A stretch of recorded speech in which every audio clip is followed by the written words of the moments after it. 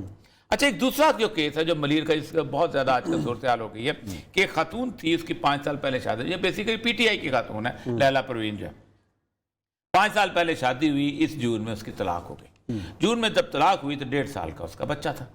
تو وہ اس کے بھائی سے, اس کے یعنی اپنے سالے سے موصوف نے 65 لاکھ روپیہ قرضہ لیا ہوا تھا, اور وہ وکیل تھے جو ان کے میاں تھے. تو 65 لاکھ روپیہ قرضہ تو اس نے چیک دیا ہوا تھا کہ یہ جب 65 لاکھ تمہیں دوں گا تو وہ جب طلاق ہو گئی تو رشتہ ختم ہو گیا, تو انہوں نے 65 لاکھ روپے جو ہے چیک جو ہے انہوں نے جمع کرایا کہ یہ جب باؤنس ہو گیا ہے تو اب اس کو پکڑے. تو اس کو پکڑ لیا پولیس نے, وکیل کو. اب وکیلوں کو بہت غصہ تھا. اب جب یہ خاتون اپنے بھائی کے ساتھ اس عدالت میں گئی ہے تو وہ سین دیکھنے والے ہیں. مطلب وہ جو چیخوں کی آوازیں ہیں سنی نہیں جاتی کہ جس طرح آپ نے, اس کا مطلب یہ ہے کہ آپ کورٹ آف لا محفوظ نہیں رہ گئی نا.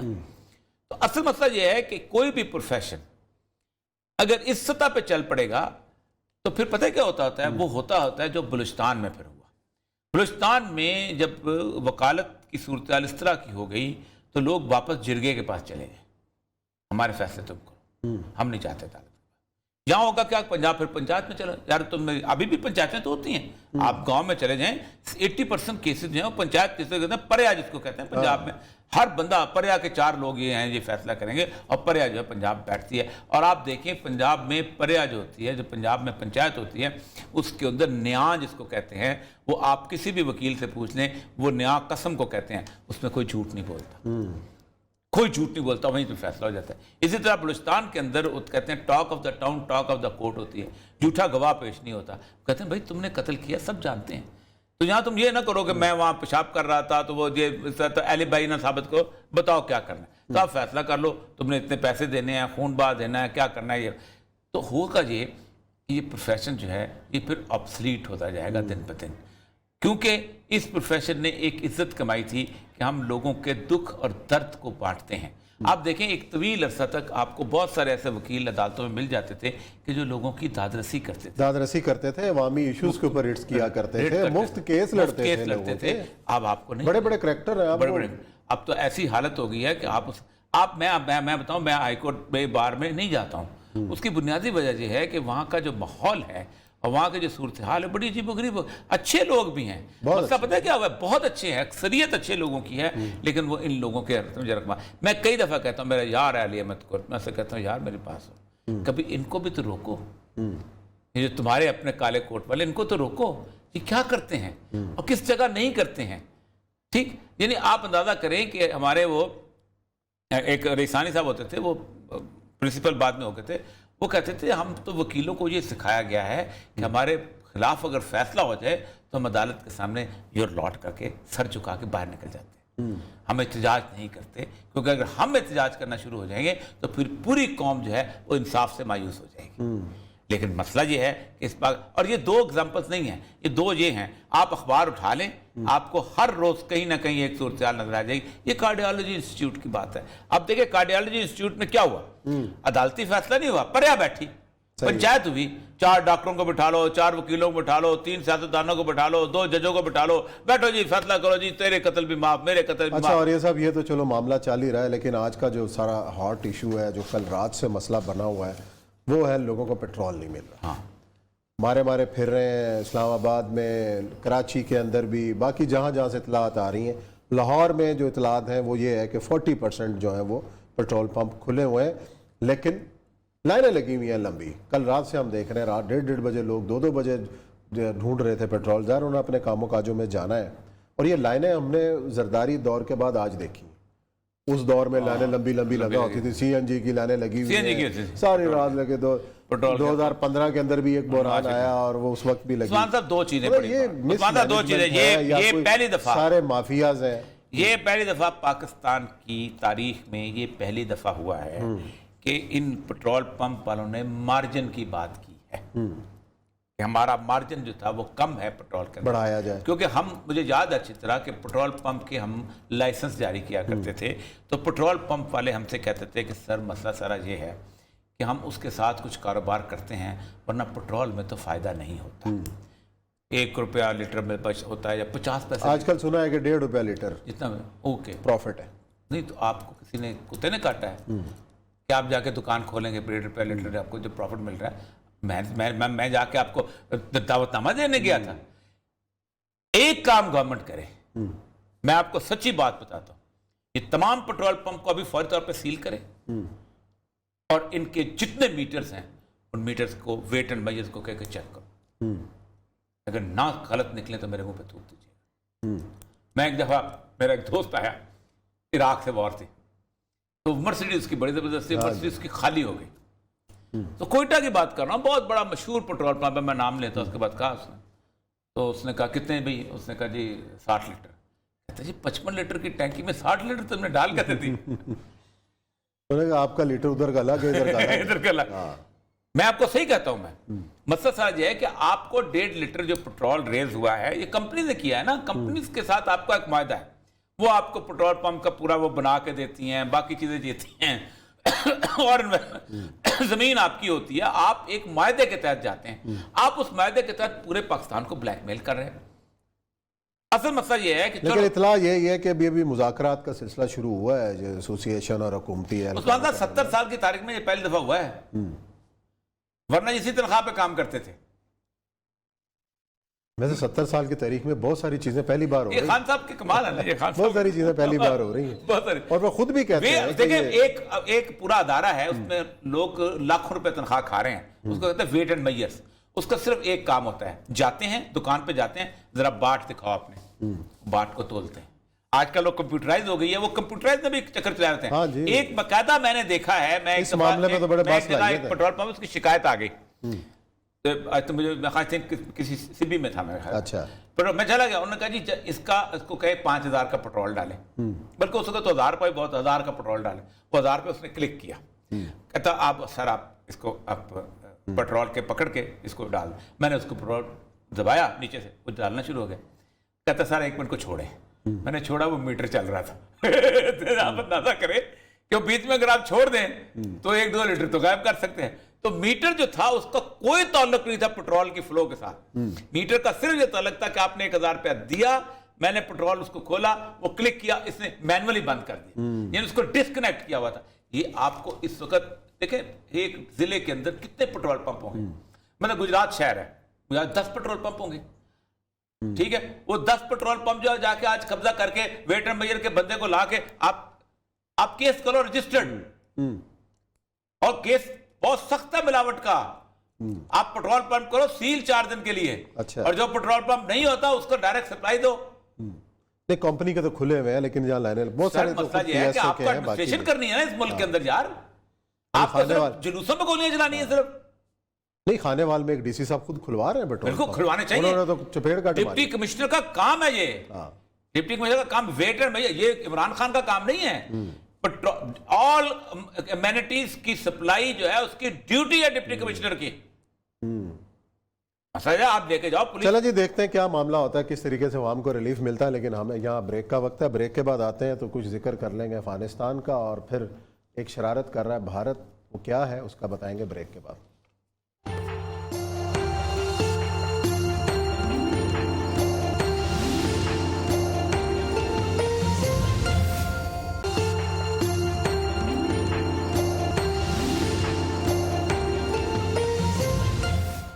جی ناظرین، حرف راز میں آپ کو خوش آمدید کہتے ہیں۔ افغانستان کی صورتحال کا تھوڑا تذکرہ کر لیتے ہیں۔ ایک تو بھارت کو راستہ دیا گیا ہے، بھارت چاول جو ہے وہ افغانستان بھیج رہا ہے، اور ساتھ ہی جو غیر ملکی سفیر ہیں ان کی ملاقاتوں کا سلسلہ بھی جاری ہے، امداد پر بات ہو رہی ہے، انسانی حقوق کے حوالے سے بھی بڑا چرچا ہے۔ یورپ کے تمام سفیر، آج جاپان کے سفیر بھی ملے ہیں، افغان قیادت سے ملا عبدالغنی برادر صاحب سے ملاقات کی، ان کی تفصیلات سامنے آئی ہیں۔